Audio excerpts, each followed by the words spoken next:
Have you ever asked yourself why some women marry and stay for less than a week before leaving? Some say it's fate, others say it's bad luck, but the real answers lie in Otito's story. Watch till the end, because what happened to him is something no one could have expected. It was a busy market day. The air was filled with the smell of roasted maize, fresh fish, and the sharp scent of crushed herbs.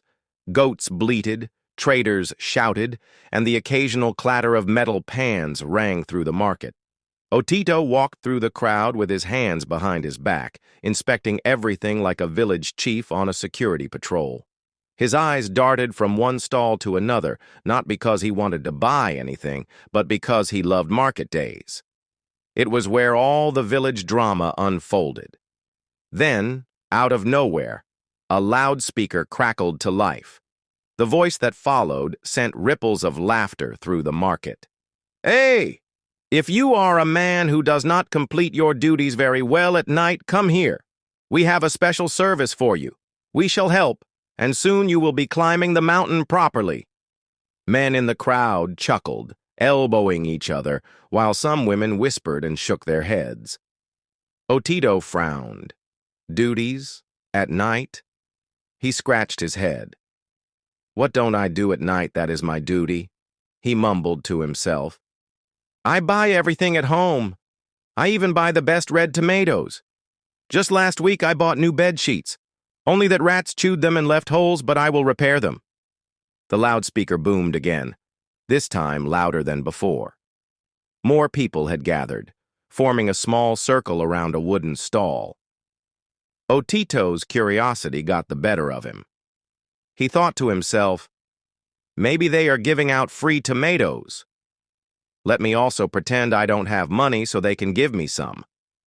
When he reached the stall, he was surprised. No tomatoes.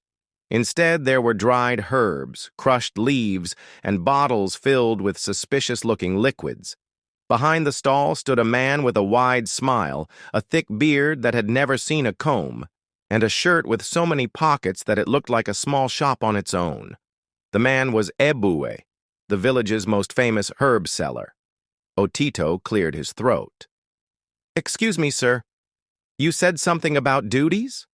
How are duties related to these leaves and roots?" Neoi's smile widened as he leaned forward, lowering his voice. "My friend, these are not ordinary herbs. They help men who struggle to tell bedtime stories completely." Otito's eyes widened. My former wife told me the same thing. One day she asked, "You man, why do you always stop the story when it is still interesting?" I thought she was talking about the folktales I tell her at night. Neoi nodded, rubbing his hands together like a man who had just found a good customer. "Exactly. That is the problem. But don't worry, my brother. I have the solution." Otito hesitated. He looked around and saw that the men in the crowd were smirking. Some were pretending to check their shoes, while others whispered, "This one has finally realized his problem." Feeling pressured and slightly embarrassed, Otito trusted Neoi and bought the herb. "Let me try it. Maybe my wife will finally enjoy my bedtime stories." That night, Otito followed Neoi's instructions and took the herb before bed. He was eager to see what difference it would make. But what happened next was beyond his imagination. His energy levels shot up like a young bull that had just been freed from a cage. He became so focused that, for the first time in his life, he refused to end the bedtime story early. His wife, Akello, was the first to notice the change. "Otito, what is happening? You used to finish stories in 5 minutes, but today you are reading chapter after chapter. Are you okay?" Otito grinned proudly. "My dear, I am now a champion. This story must be finished properly." By midnight, Otito was still narrating. By 3 a.m., he was still going. By 5 a.m., Akello sat up in bed, exhausted. "Hey, Otito, are you trying to narrate the entire history of Africa in one night?" Otito smiled confidently. "I am climbing the mountain well now." Akelo stormed out of the bedroom, shaking her head. The next day, she marched to church, straight to Pastor Ogwang's office. "Pastor, my husband Otito, he has changed. He used to finish bedtime stories quickly, but now he refuses to stop. I have not slept for 2 days." The pastor coughed and adjusted his glasses. "My daughter, are you talking about real stories? Or—" "Pastor, you understand what I mean." The pastor's wife, who was listening from the corner, burst into laughter. "Hey, Akilo, you should be thanking God instead of complaining." The pastor sighed. "My daughter, did your husband take something?" "Yes, pastor. Some herbs from a market man called Ebue." The pastor stood up immediately. "Ebue? That man was once chased from this church. He sells things with strange side effects." Meanwhile, back at home, Otito continued his improved storytelling skills. The village women started gossiping. "Hey, Otito's wife no longer smiles. The poor woman is always sleepy." One day, Akilo could not take it anymore. "Otito, enough is enough. I am leaving. I need my peace." She packed her bags and left in less than a week. Otito was heartbroken. He sat on the doorstep, staring into space. "Hey, so this is how those men whose wives leave in 1 week feel?" But Otito wasn't a man to accept defeat easily. With his wife gone and his new problem refusing to go away, he knew there was only one place he needed to go. The market. He marched back to Ebue's stall, holding the herbs in his hand like a piece of evidence in a court case. "Ebue, you lied to me! You never told me that the herbs would turn me into a storyteller who never stops." Ebue laughed and shrugged. "My friend, you asked to finish the story well. Did I not help you?" The market erupted into laughter. Some men held their stomachs, unable to contain themselves. Even the women selling vegetables wiped their eyes. Otito shook his head. "I will never trust herbs again." But Otito's story does not end here. With his wife gone, his reputation in the village in ruins, and a problem that was not going away, what would he do next? Would he find another solution? Would he ever stop telling long bedtime stories? And most importantly, was Ebue truly innocent? Or did he have his own hidden mission? Otito walked away from the market, his head hanging low like a dog that had been caught stealing meat from the kitchen. Behind him, the laughter of the villagers echoed like a chorus of mocking birds. One man, chewing on a sugarcane stick, shouted after him, Otito, you mean you bought herbs and ate them just to be better than the best goal scorer in Africa?" The crowd burst into laughter, some even holding their stomachs. Another man, an old fellow with missing teeth, spat out his tobacco and shook his head. "Hey, Otito, you were always a humble man. Who told you to go and start competing with the strongest bulls in the village? Now look at you, even your wife ran away." Otito mumbled something under his breath and quickened his pace. He knew if he stood there any longer, these people would roast him like a market-day chicken.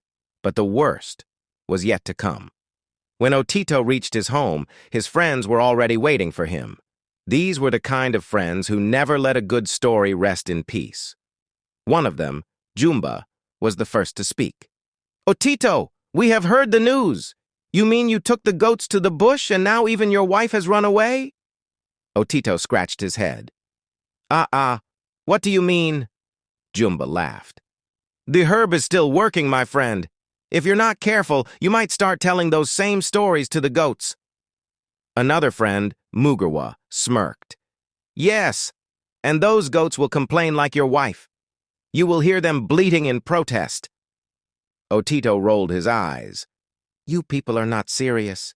You mean I should stop going to the bush where the goats are?" Jumba clapped his hands. "Yes.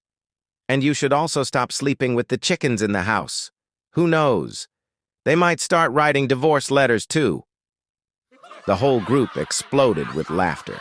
Otito blinked in shock. Wait. You mean I should also stop keeping chickens in the house?" Mugarwa gasped dramatically. Otito, You mean you sleep with chickens in the same house? No wonder things went wrong. Even the chickens might start complaining just like your wife." The way Mugerwa said it, even Otito couldn't hold in his laughter. But despite all the jokes, Otito knew one thing for sure. He couldn't stay like this forever. He needed another wife. The village elders had already heard about Otito's storytelling problem. In fact, they talked about it more than they discussed the weather. Oh, before we continue the story, I know you love African folktales stories, but did you know you can actually make money just by sharing African folktales like this, without showing your face or even using your voice? I've got an insanely valuable ebook that teaches you exactly how to do it effortlessly. Normally, it costs $27, but because you're here right now, you can get it completely free. Just check the description or pinned comment below and grab your copy for free before it's gone. Now let's get back to the story. One evening, as the sun dipped behind the hills, the elders sat under the big mango tree, debating about Otito's situation. One of the elders, Kato, sighed deeply. A man like Otito cannot stay without a wife.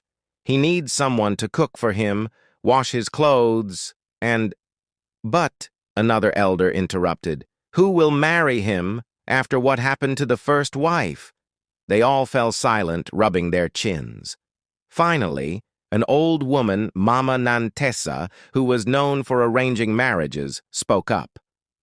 "There is one girl in the neighboring village. Her name is Neoi. She is fearless. She once wrestled a goat that tried to eat her cassava. Maybe she can handle Otito." The elders nodded in agreement, and soon messengers were sent to Neoi's family to discuss the marriage. When Neoi's family received the proposal, her mother pulled her aside and whispered, "My daughter, before you say yes, you need to hear something." Neoi raised an eyebrow. "What is it, mother?" Her mother gasped. "Hey! Why, my daughter!" Neoi flipped her hair dramatically. "Because if I marry him, no one will dare gossip about my husband. I will show them that I can handle what others could not." The news spread quickly. The villagers whispered, so this one thinks she can manage Otito." Another woman shook her head. "Let's wait and see how long she lasts." But Neoi was determined. She packed her bags and prepared to join Otito's home. Otito prepares for his new wife. When Otito heard that a new wife was coming, he brushed his best shirt, cleaned his house, and even fixed the bedsheets with holes, the ones the rats had chewed. "I must welcome her properly," he told himself. When Neoi arrived, she was not shy at all. She looked Otito up and down and said, "So you are the famous storyteller?" Otito cleared his throat. "Ah, people exaggerate things." Neoi laughed boldly. "Don't worry, Otito. A man who can tell stories like that is exactly what I need." The villagers stood at a distance, watching the couple with curiosity. One old woman whispered, "Let's wait for 1 week and see if she will still be smiling." But Neoi was different from Otito's first wife. She had a plan. She turned to the gossiping women and announced loudly, "Listen, my fellow women. You can talk all you want, but know this, I am here to stay. Even if Otito tells me bedtime stories until morning, I will bring my own stories too. We shall be telling each other stories until sunrise." The crowd gasped. One woman even dropped the avocado she was holding. Another one whispered to her friend, "This woman, she is not afraid." Her friend shook her head. Let's wait and see." Neoi turned to Otito. "My husband, let's go inside. We have stories to tell each other." Otito blinked in surprise. He had expected a timid wife, but here was a woman who was ready to challenge him. The villagers stood there in shock as the couple entered the house. One man in the crowd finally spoke. If these two start competing in storytelling, this village will never sleep." The whole crowd burst into laughter. But deep inside, some villagers were worried. Would Neoi really handle Otito? Would she last, or would she run away like the first wife? Only time would tell. At first, Neoi seemed unstoppable. She laughed off Otito's long bedtime stories, and for a while it seemed like she had broken the curse that sent his first wife packing.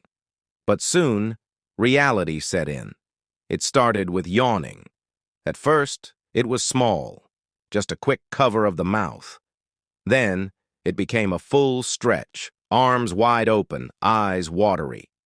Eventually, she started sleeping while Otito was still in the middle of a story. One night, after hours of listening, she suddenly sat up in bed, held Otito's hand and said, "My husband, let us pray." Otito was surprised. Pray. At this hour? Neoi nodded. Yes, prayer can break every stronghold. Maybe this storytelling problem is not just a small thing. Let us pray for deliverance. Otito stayed silent as his wife prayed fervently, her voice filling the room. She prayed against sleepless nights, against endless storytelling, against anything that was trying to disturb their peace. But Otito was not convinced. A few days later, instead of going back to prayer, Otito went to the witch man, Baba Noki. When Otito arrived, Baba Noki was sitting outside his hut, chewing on something suspicious-looking. The moment he saw Otito, he burst into laughter. "Hey, my friend, you again? You men of this village keep coming to me because of things you brought upon yourselves?" Otito sighed. "Baba, the first herb you gave me worked too well. Now I need something to slow me down." The witch man's laugh grew louder. He went inside, rummaged through his collection, and pulled out a dried plant with strange-looking leaves. "This herb is powerful," he said, "but you must follow the instructions carefully." Otito nodded eagerly. "For the herb to work, you must do the following. 1. Boil the herb and drink it at sunrise and sunset. 2. Sleep facing the wall for 3 nights. 3. Most importantly, do not tell your wife any stories for 5 months, not even one word of a story." Otito's eyes widened. 5 months? Baba Noki leaned in closer. "Do you want it to work or not?" Otito swallowed hard. He had no choice. But could he really keep quiet for 5 months? What lesson did you learn? Sometimes we chase after things we cannot handle. God gives us the perfect measure, but we run up and down, looking for what will overwhelm us. Proverbs 10:22. The blessing of the Lord makes one rich, and he adds no sorrow with it. What lesson did you learn? Type it in the comments below. Don't miss out on your free copy of the ebook. It's waiting for you in the description or pinned comment below. You'll be amazed by what you find inside. God bless you.